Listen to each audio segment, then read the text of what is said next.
This was in May, the month of May of 1959. The early part. Well, not that early. Can you talk about when the series first contacted you? That's what I'm going into. Okay. My grandmother lived about a block from Calvin Row, country block. Not even that far. And I remember that I went to visit Calvin, and I had never heard about UFOs up to that time. Well, I wasn't reading the newspaper. I wasn't watching the news. I wasn't interested and so anyway, Calvin was telling me about the UFOs and everything, and the convention that Van Tassel was going to have, and because it was right around the corner. Well, I wasn't interested. Actually, to me, this kooky stuff. I wasn't into anything like that. And he told me about that he was going to have a group of people coming over, also interested in the same subject, and would I like to come? And there would be refreshments, cake, and what have you, and this and that. And well, if you knew San Jacinto like I do, back in '59, you'd have gone to an Arab meeting, There's nothing there. And so anyway, I went.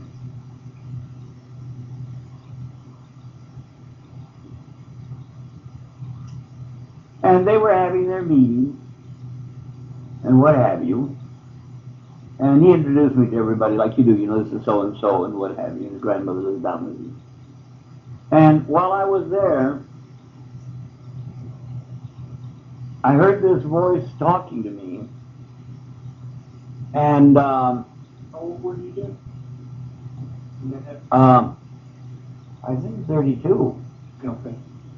Because it was 1953. And where's the book? The date is on there. 1959.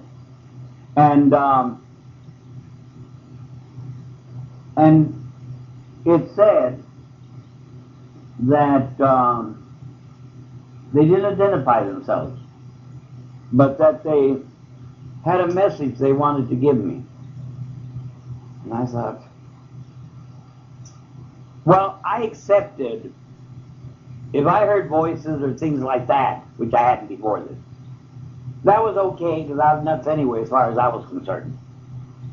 And so it was natural for me to, as far as I was concerned, nothing surprised me. I could have had visions and all this and that, it wouldn't have surprised me at all. And so anyway, it said they wanted to give me a message.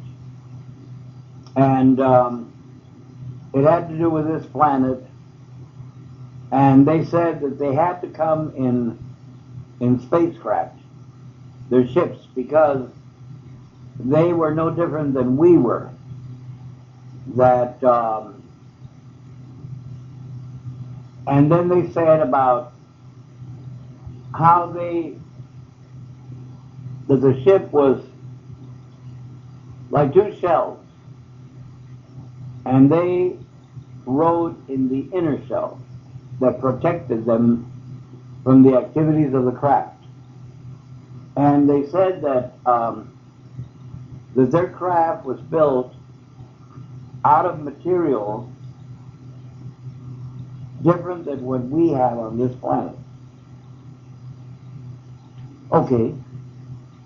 And then they said that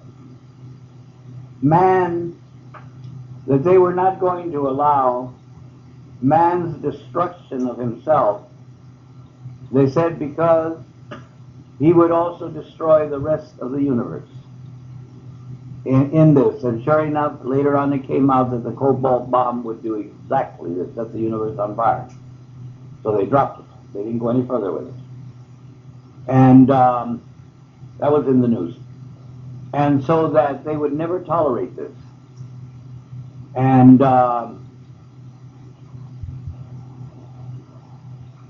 And then they said, "We have spoken," and they signed off with the word "East," E-T-H-E. And it didn't identify itself. So I just, and so Calvin was watching, and he asked me, he said, "What were you listening to?" I said, "Oh, never mind, nothing I want to talk about it." I said,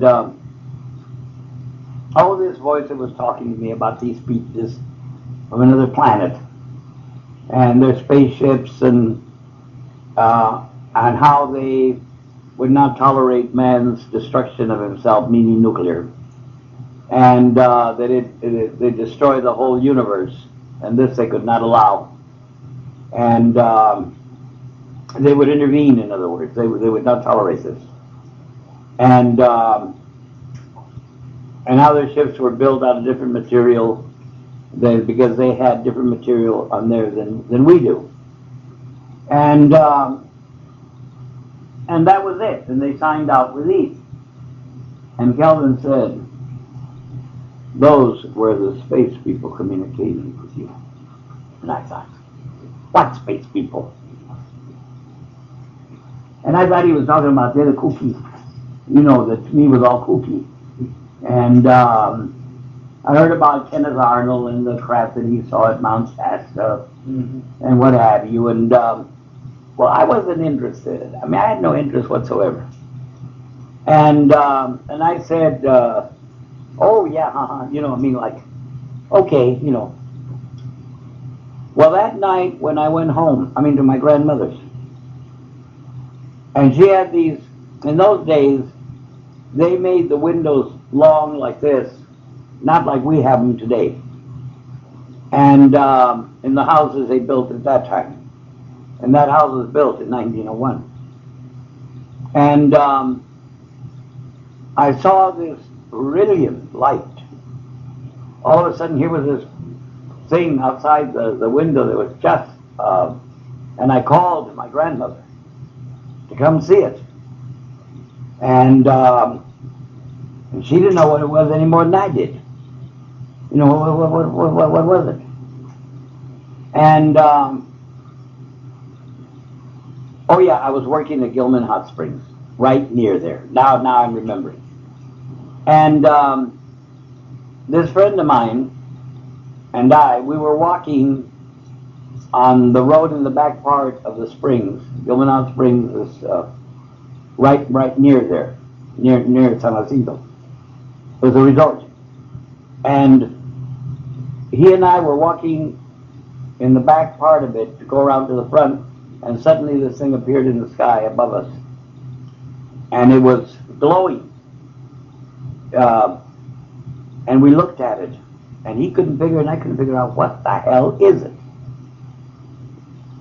So, okay, just forgot about it. And then Calvin, next day or a couple of days later, Calvin asked me if I wanted to go to the convention. And I should tell Van Tassel, they wanted them to know about the communication that I had received. And I could tell those people, bullshit. And then this couple, Sylvia's parents, the one that's in the photograph, they said I could go with them if I wanted to. And don't worry about, because they live near there. What was their name? Sylvia is the girl that's in the photograph. Right. What was their last name? I don't remember. And I didn't pay that much attention. And so her father and mother, and her mother said that she was going to take enough for a big lunch and all this and that, and I wouldn't have to worry about anything. And Kelvin said the same thing, because it was going to be an overnight thing too. And so I thought, oh well, it's like fun, this would be interesting.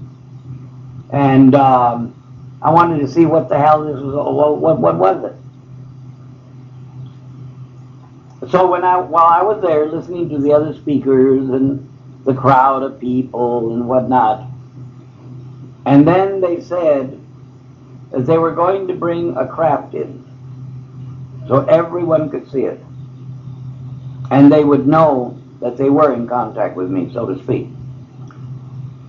And I thought, oh no, you don't. Little did I know that the craft was coming around the side and a pilot photographed it. The photograph is in there.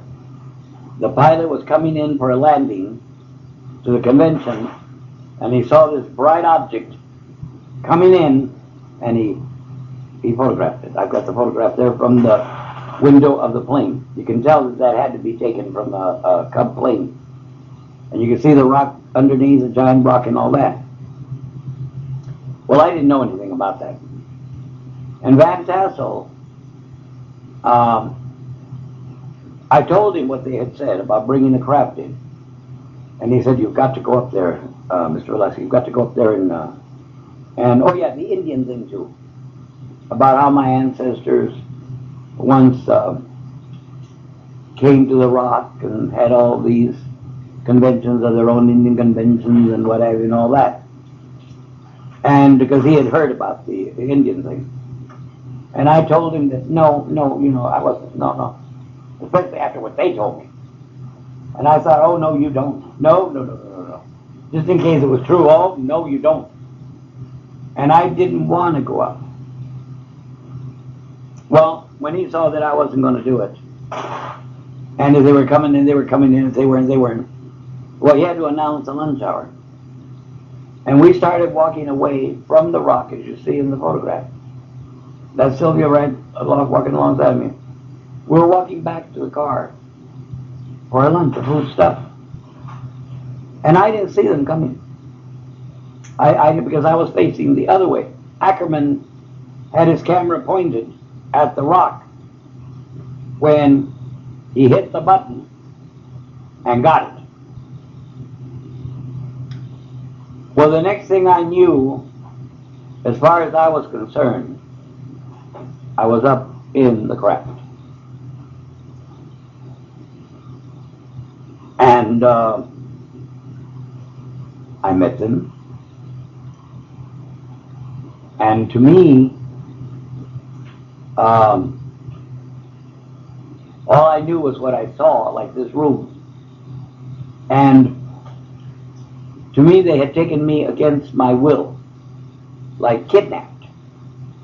And I wasn't a bit happy about it. And I wanted them to take me back. And they said they would. And I said, I don't want anything to do with you. I know what you're up to. You want to change me. You want to, like religion does, you want to make me into something I'm not, and I don't want to be. So just forget it. But I was very careful how I talked to them. And they said no, that they didn't want to do that. And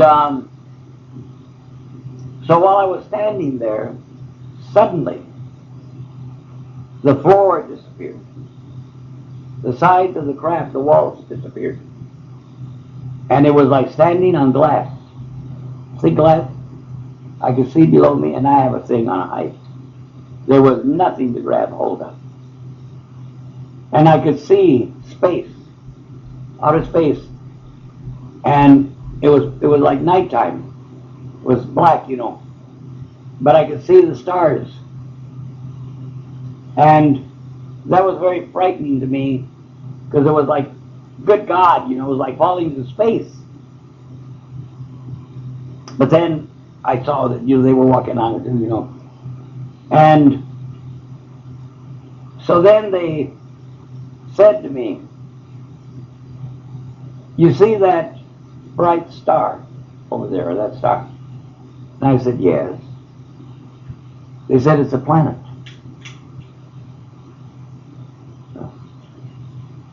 Okay. And then the ship rose, you could feel it, and went towards that star they were talking about. And as we came closer to it and over it, I saw that it was a sphere. And I could see the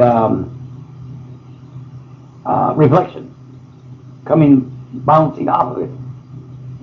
And they told me that that's what made it look like a star. And he said, all these other stars you see, they're also planets. And I thought, good God.